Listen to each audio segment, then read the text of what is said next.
my career has impacted other people's lives. Well done. And that was not scripted, by the way. That was straight from the top. Yep. Yeah, absolutely. Road Warrior Animal passed away recently. Thoughts on Road Warrior? Yeah. Like many, I suppose. I mean, very surprising. His wife had reached out to me just about, 10, 12 days prior, I think a couple weeks prior to that, just randomly, and said, hey, Joe's 60th birthday's coming up. I'd like to surprise him. Would you shoot me a video, happy birthday video to him? And, of course, I mean, Joe and I go back to 1978. I think I was sharing with you guys, or some of the guys, that when I went to the funeral service, other than his brother John and his brother Mark, I looked around that room. Kind of dawned on me, I've known him longer than anybody else in that room, with the exception of his two brothers. Wow. And I guess, the number one thing is it just lends itself for all of us to understand, that mortality is a reality, and there is no promise of tomorrow. We do what we can, or I do what I can to take care of myself, exercise, eat, work out, and do the things I feel I'm within my control to do, but still realizing that there is no promise of tomorrow, and so these sorts of things happen.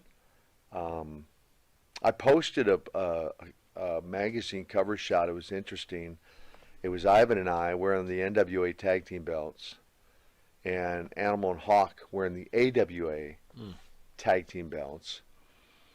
And I asked the fans, I go, hey, what do you notice about this magazine cover? And I think only one or two pointed out the fact that I'm the sole survivor of that cover at this point. That the other three have all passed on. So. Well, we know what Ivan, obviously meant to your career as a wrestler. Can you tell us how much Ivan meant to you as a person? Yeah, we became, and people ask you, of course they still ask, believe it or not, to this day, is she really your uncle? Or, hey, your brother Ivan, or your cousin, they all kinds of things, right? I'm like, all right, it all works. But, was he really your uncle? And I'm like, well, he was in TV land. However, he was as much an uncle to me as any uncle I ever had, because he was instrumental, him and Don Kernodle, and helping teach me the ropes, pun intended, of wrestling, and we became close friends outside the ring, and spent a lot of time together, even really right up to his passing. And his wife, she wanted a very private graveside service, and asked if I would, be essentially the main speaker, which I was certainly honored to do that. Wow. And there might have been, I don't know, I think she invited maybe 25 people, not many. So just those who were really close, family, and then friends who were really close. And so it was quite an honor, and again, nothing but just incredible thoughts when I think about Ivan and all that he accomplished, certainly inside the wrestling ring, but even what he did with his life post wrestling. Did Ivan reach out to you towards the end, maybe to talk about God and maybe get some clarity towards the end? Because I know you preached the word, and yeah, it wasn't towards the end. It was actually so I get my life to Christ 17 October 1993. Farrell's birthday. Your birthday. I have to throw that in. Your birthday. We share birthdays. There you go. And and so there you go. And then there we go. And then I was in 1995. I got connected with an evangelist out of South Africa, and began to really just be mentored by him, and I felt impressed to call Ivan and invite him. This evangelist was doing revival services in North Carolina, And so I reached out to Ivan. I remember I reached out to him on a Monday, and I knew the evangelist was going to be there all week, and just invited Ivan. I didn't know he was at the service until the end of the service when the evangelist gave what somebody knows as an altar call, and there was Ivan standing at the altar. Really?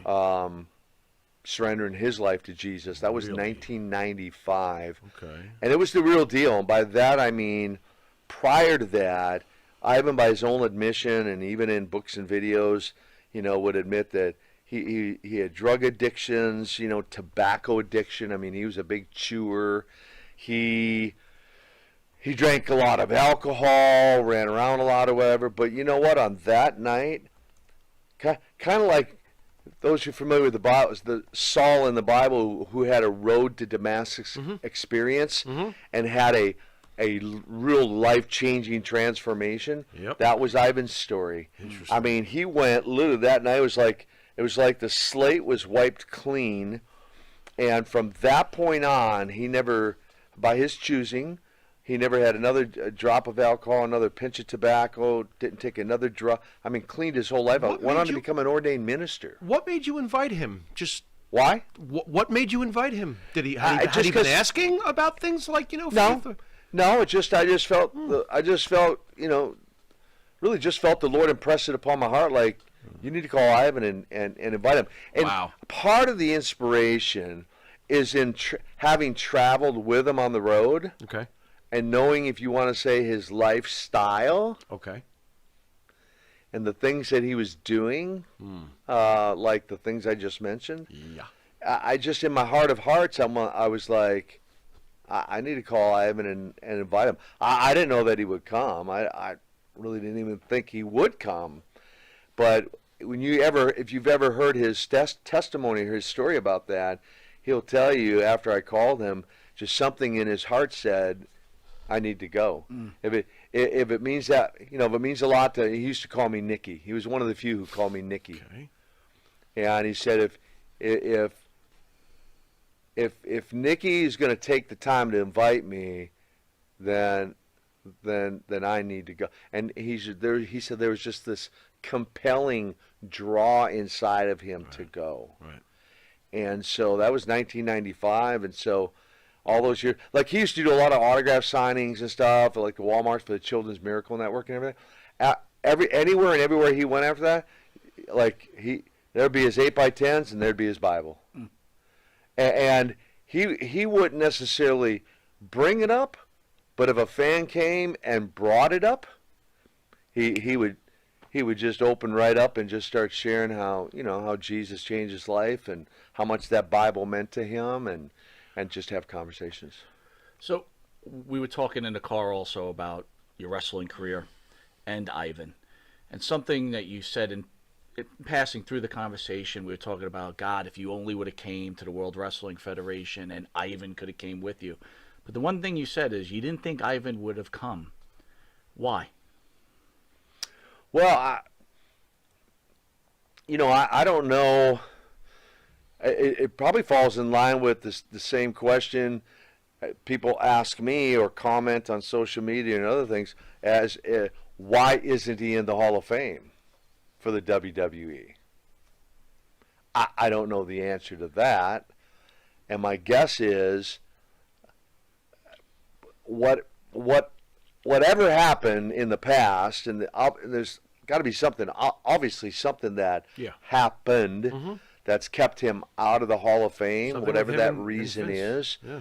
That same reason probably would have prevented him from being invited in back up there, back to the WWF. Did he ever share with you any problems with Vince McMahon Jr.? No, we never.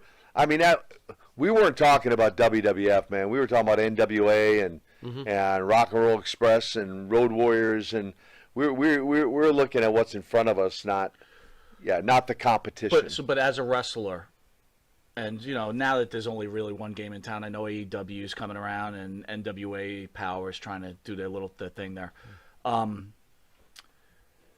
Now wrestlers say New York was the pinnacle. When you got there, that's when you knew you made it. Is that what you felt, or did you not feel that at all? Didn't feel that at all. I mean, I'd say it was some pretty good competitive days between WWF and NWA, and once we started going head to head, like for example, I mean, I can clearly remember going to Philadelphia. They were at the Spectrum and we were at the Civic Center. We had 10,000 people. They had 10,000 people. Yep. I mean, head to head. We had one opportunity to go to Landover to the Cap Center over a 4th of July. And I want to say 87. I think July of 87. I'm almost positive it was July of 87. And the main event was the Superpowers and the Road Warriors against the Four Horsemen. Mm. And everyone was kind of surprised we got in there because, you know, Vince had a lock on a lot of the buildings. And so even to get in there, at that point, he had to give the building permission for. And the way I understand the story, he didn't think we were going to draw over that holiday or whatever. So he wanted to embarrass you, probably, right? Yeah. But we packed that place out with 23,000 people.